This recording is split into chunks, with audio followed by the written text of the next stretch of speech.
What's going on, Babylonians? It's me, Songs of Rage, and I'm back on the channel bringing some Diablo 4 content your way. Now, today's video, we're going to be discussing my favourite penetrating shot build that currently exists inside of Season 2. The Vampiric Powers definitely gave this build a bit of a boost, and we also got one brand new unique that is specific for penetrating shot, and I'm going to discuss what the pros and cons of being able to use that for this build are going to be.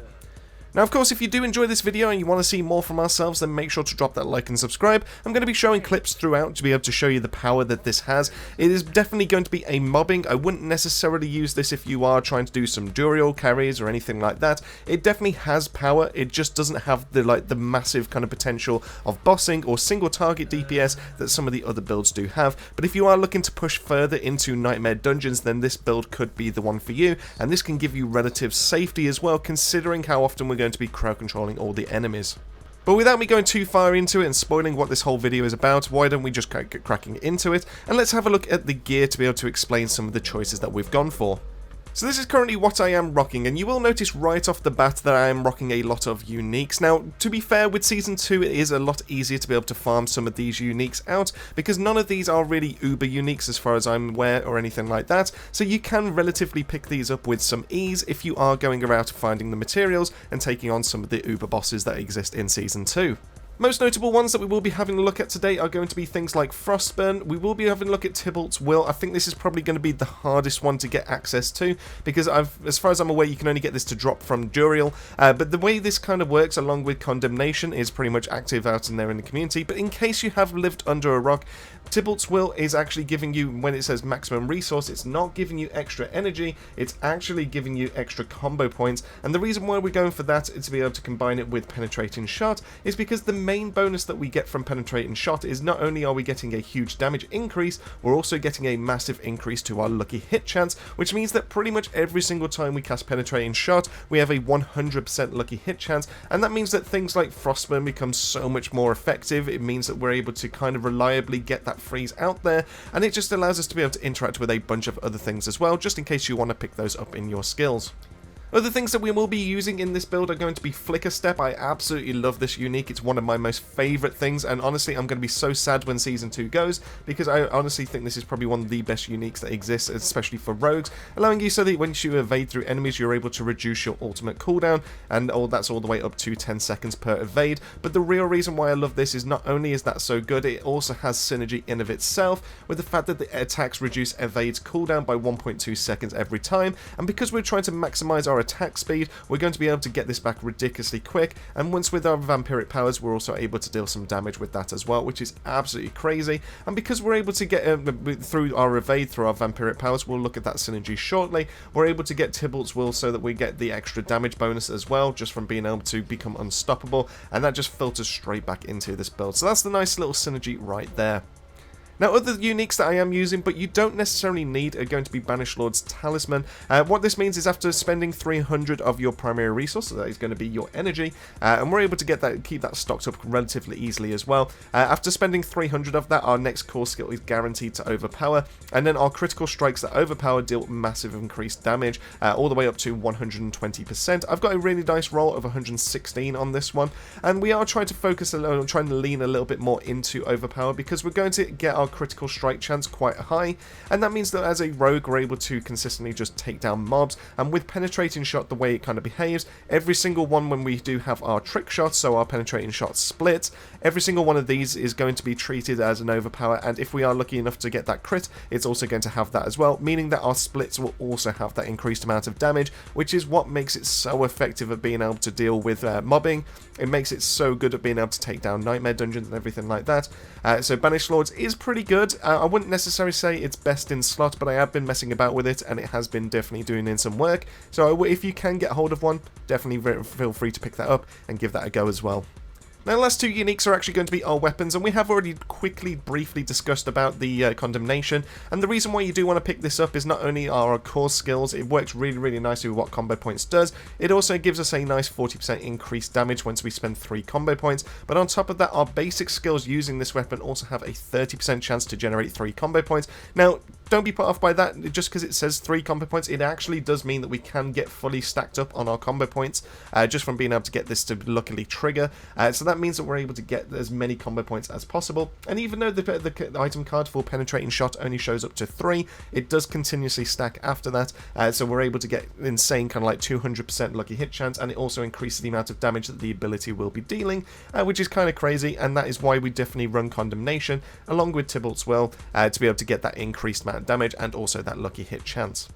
Now, the last thing that we do want to talk about is going to be the brand new unique bow, and this is going to be Eagle Horn. Now, I did manage to get a decent drop of this one. I do want to try and get it closer to an 80% to be able to get like see what I can actually get doing with penetrating shot.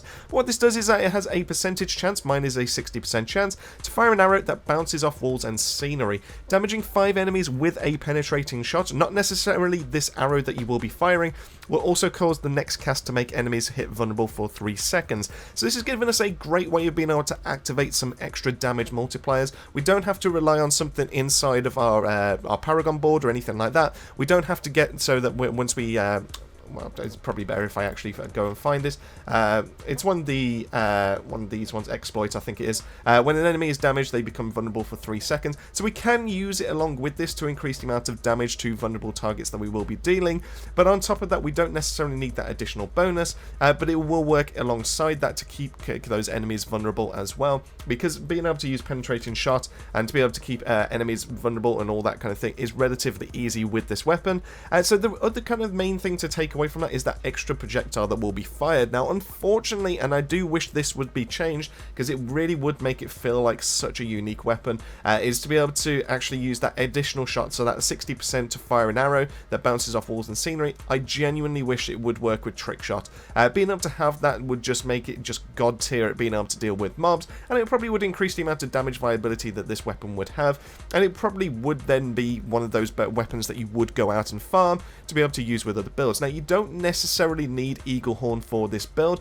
You definitely can get some work done with things like Wind Force, because we're able to get our lucky hit chance up so high that it just means that we're just dealing with that percentage chance. But because all the arrows and all that we're going to be firing out, it means that we're able to get this kind of fairly consistent, and that means that we will be dealing double damage, which is really nice with the overpower. So you don't necessarily need Eagle Horn. Wind Force is actually a good shout for this one, and you can also to a certain extent use Sky Hunter. Being able to do this, so the first direct damage you deal is a guaranteed critical strike, works really nicely with this overpower, and it means that you've got a guaranteed way of being able to keep an eye on overpower and a guaranteed way of being able to keep an eye on critical strikes, meaning that you can get that extra bonus when it comes to that increased damage, which is the latter part of the Banished Lord's Talisman.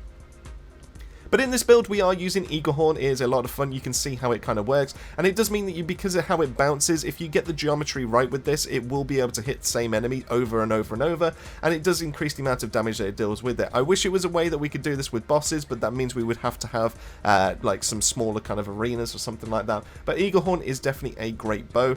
I just wish it was a little bit better, and I really wish that that extra arrow would work with trick shot. So the last 3 aspects that we do have on this build, we have got Might to be able to give ourselves some nice damage reduction, because we will be up there in the faces of enemies. We have Umbrus, which is a great way of being able to get like fully stack up on Dark Shrouds. Because of penetrating shot, every single if we manage to get it to trigger with this lucky hit, the extra projectiles that we get from trick shot will actually give us additional Dark Shroud. You can actually just cast one single ability with penetrating shot and instantly refill yourselves with 5 Dark Shrouds, which is a great way of being able to get some nice damage reduction, and it doesn't fall off something like Disobedience because we're not going to be up close and personal, so therefore we can use Umbrus to some great extent. The last one that I have been messing about with is going to be Accelerating. The critical strikes with core skills increase our attack speed by 22% for 5 seconds. It just means that we're able to get our blade shifts really nice, and we're also able to get our penetrating shots out really quickly. Now, unfortunately, this isn't a god roll. This is one that I have been messing about with, but I am trying to get something else. I might swap this over anyway here. But the idea, in terms of like rolls that you want overpowered damage to be able to fit in nicely with the Banished Lord's Talisman. You also want damage to frozen enemies if you can do, because we're able to maximize the amount of damage we get from Frostburn. And you also want damage to crowd control enemies. Those are the main ones that you want to focus on. In terms of like other rolls, dexterity is not too bad. Damage to close range enemies is also pretty good. Damage to crits as well is also really good, but in terms of like that, you definitely want to find overpower, and you definitely want to find damage to frozen enemies just to really fit nicely into this build. So we'll quickly scoot on over to the skill tree to explain how this all kind of comes together. Now, usually I do go for puncture, but actually this build benefits so much more from being able to use blade shift. So what this does is instead of being able to do it from range, you have to go into melee range with this one. But what you do is you quickly stab your enemy and you get to move freely, so you're unimpeded from every single enemy that's nearby. It's basically another form of unstoppable without the tag, but it's a great way of being able to make sure that you don't get like bogged down by a group of enemies or just surrounding you. But blade shift on top of that, we go for enhanced to give us extra movement speed, which filters nicely into our vampiric powers. And we also have primary blade shift, giving us a 15% increased resistance to all elements, which is crazy, and that allows us to be able to have some nice damage like reduction and all that once it goes into tier 4, because we're able to reduce from just being in world tier 4, it reduces our resistance down, and this bit gives us a great way of being able to put that straight back up, meaning that we can get close to the cap, if not all the way up to the cap from there. Now, in terms of core skills, we are picking up a few points here. The main thing you do want to do is 5 points straight into penetrating shot. This is going to be the main damage dealer. And once again, we're going into enhanced to be able to increase the amount of damage once we pierce those enemies. And on top of that, we get improved because damaging at least 3 enemies gives us a massive increase to our critical strike chance. I did try messing about with advanced, but it's just not really the one that I wanted to go for. But being able to have that increased critical strike chance works really nicely just for that overpower increase as well with the Banished Lord's Talisman. And it definitely increases the amount of DPS that you can do. We also have 2 points into Stutter Step. This allows us so that once we critically strike an enemy, we get some extra movement speed. This will filter in really nicely with the Vampiric Powers. And 3 points into Sturdy, because most of the time we will be up close and personal because of how we need Blade Shift to be able to trigger. So we do need some nice damage reduction there. This is going to help us with that higher kind of tier once it gets into Nightmare Dungeons. Moving on from there into the Agility tree, we do have 1 point into Shadow Step and 1 point into Enhanced. This gives us we increase the amount of critical strike chance. It's a great form of being able to become unstoppable, which works really nicely with Tybalt's Will, and it also increases our movement speed for 2 seconds afterwards, which once again filters really nicely into our Vampiric Powers.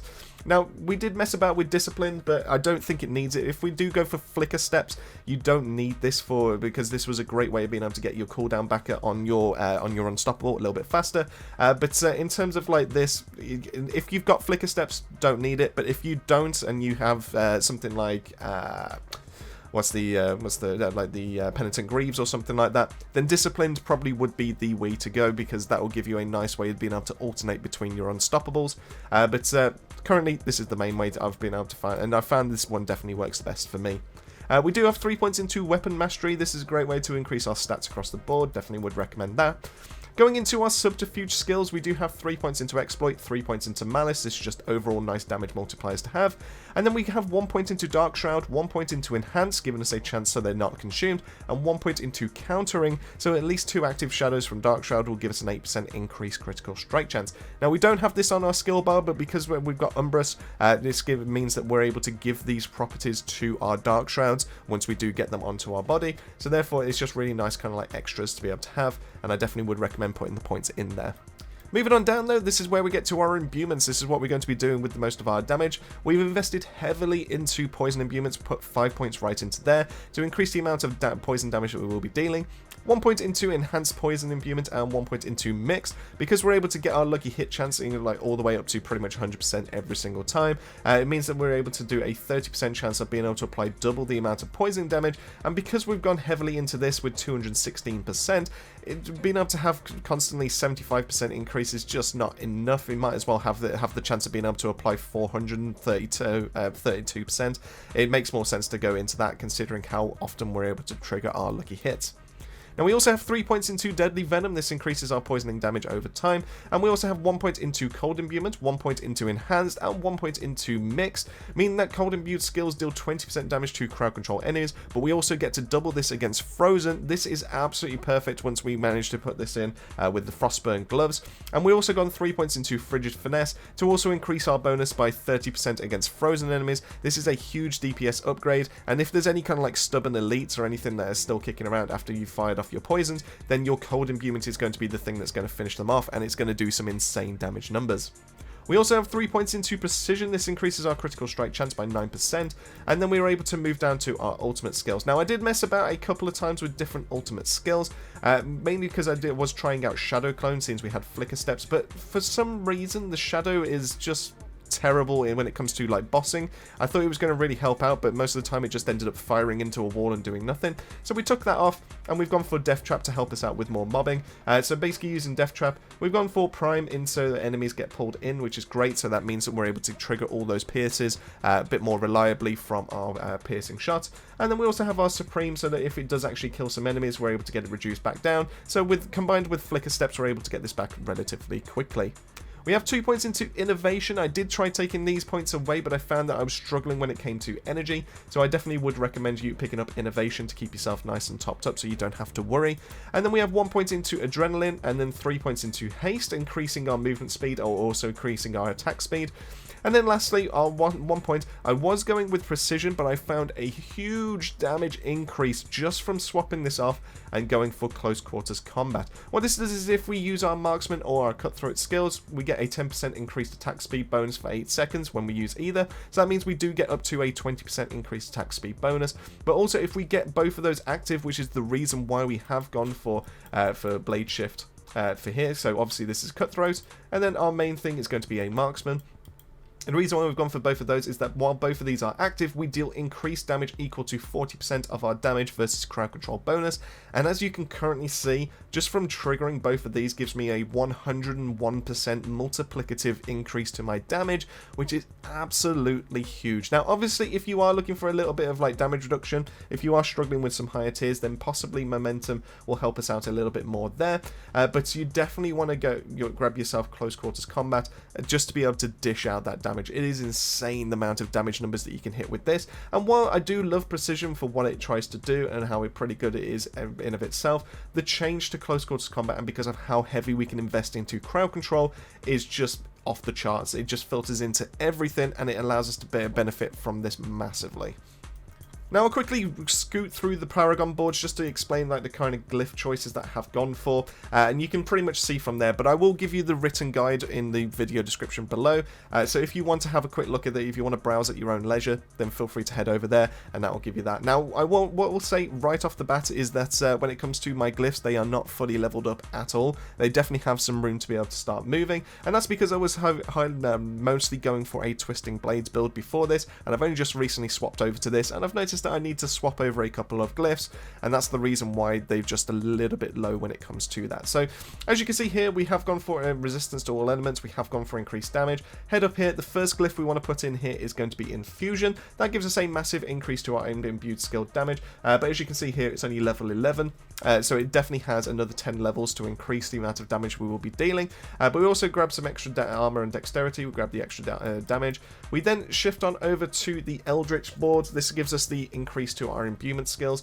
In terms of our glyph, we have gone for combat because we will be critically striking pretty much almost all the time, and that also gives us a great way of being able to restore some of our energy back, so we don't have to worry about our energy costs so much. So as you can see here, you've pretty much grabbed everything here. Imbued skill damage is going to be great. Same with like Ready Supply, and also more increases to our resistance to all elements. We then head over onto the left hand side, we then go and grab the Exploit Weakness board. This is going to be for our vulnerable damage. We have grabbed quite a few of the yellow button markers, as you can currently see here, including vulnerable damage and damage to injured enemies. But we definitely want to grab this extra one, deal damage to vulnerable enemies. So the more we make them vulnerable, which we will be dealing with the bow, the more damage we're going to be doing over time.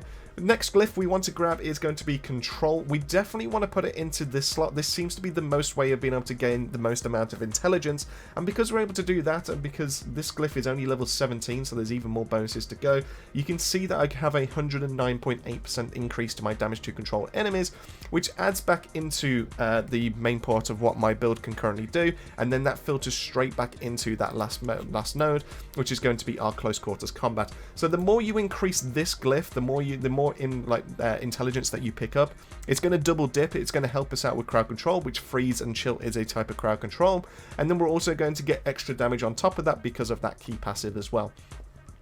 So if you're going to maximize one straight off the bat, I definitely would recommend Control, and I definitely make sure you put it into this board so you can maximize the amount of intelligence that you will be picking up on the board. And then last board that I do haven't picked up on here is going to be Cheap Shot. This is going to be our crowd control damage board, and this allows us so that we can put into here, so we can go into exploit, and this gives us more damage to vulnerable damage, and you can see all the things that we picked up here. It also gives us some great ways of being able to take some like less damage from elite, and also extra damage to crowd control enemies. So this is definitely worthwhile being able to pick up as a board. So I suppose the last thing we should really talk about is the Vampiric Powers of choice. As you can see here, we do have 5. We have them currently made out of 6 of the Veracity, 2 of the Divinity, and 9 of the Eternity. The main one that you do need to do is once you've completed the main campaign of what Season 2 is, you do gain access to Metamorphosis. You definitely want to be able to grab that. This is a great way of being able to become unstoppable. This is going to make sure you can't get affected by crowd control, and it also works really nicely with Tybalt's Will, meaning that you're going to become unstoppable, you're going to gain extra amount of damage, and then 4 seconds after this is worn off, you still have that extra damage on top of that as well. So this is just definitely worth being able to use, being able to grab. Definitely would recommend that. On top of that, we also have 1 point where we've gone into Undying. Casting skills heals us for 3% of our life. Do we double this bonus once we're below 50% life? This is a great way of being able to have some sustain, which as a rogue we tend to kind of need a little bit of help in, especially seeing as Siphoning Strikes got nerfed. So Undying is definitely going to be the main way to be able to do that, and because of how fast we will be casting our abilities, we're able to consistently keep ourselves topped up while we're in a fight. We have 1 point into Ravenous. What this does is on a lucky hit we have a 20% chance to increase our attack speed by 40% of our total movement speed for 6 seconds. So this is why when I mentioned before that we've gone into movement speed, we're able to increase the amount of time, like how fast we're able to attack with this, and that definitely helps us out with the Undying once we're in a fight, so we're able to keep ourselves kind of stocked up. Next one down, we have Blood Boil. This is going to be a great way to increase the amount of times we're able to reliably overpower, and on top of that, it also means that once we do those core skill overpowers, we're able to spawn Volatile Bloods, which is just another nice little bit of extra damage that we can do as AoE, just to be able to help start thinning out the crowd. And then lastly, we have Domination. What this does is we deal 24% increased damage to enemies who are stunned, immobilized, frozen, or feared, and they're also, if they're injured and they're not elite, they're instantly killed. Because we are going to be freezing enemies all the time with Frostburn, this is a nice 24% increased damage multiplier right there, and you can just slot that in for one single pact of Ferocity. But there you go, that pretty much wraps it up on the build video. Let me know in the comment section down below, how do you feel about Penetrating Shot? How do you feel about Rogue in Season 2? And what are you looking forward to for when it comes to Season 3? I have just recently started a Druid, so I will be looking to expand over into those kind of builds as well. But at this moment in time, genuinely loving the Rogue playstyle. This has definitely refreshed it a little bit for me, and it does mean that we don't have to rely on something like Twisting Blades, or maybe even something like Rapid Fire, which I have seen a few builds out in the community. Massive thank you for making your way to the end of the video. Massive thank you to the Babylonian family, as always, for their continued support. It really does help the channel out. And of course, if you want to see more from ourselves, make sure to drop that like and subscribe. But with all that said and done, that just leaves me to say, keep yourselves safe, keep yourselves well, and I'll see you all on our next video.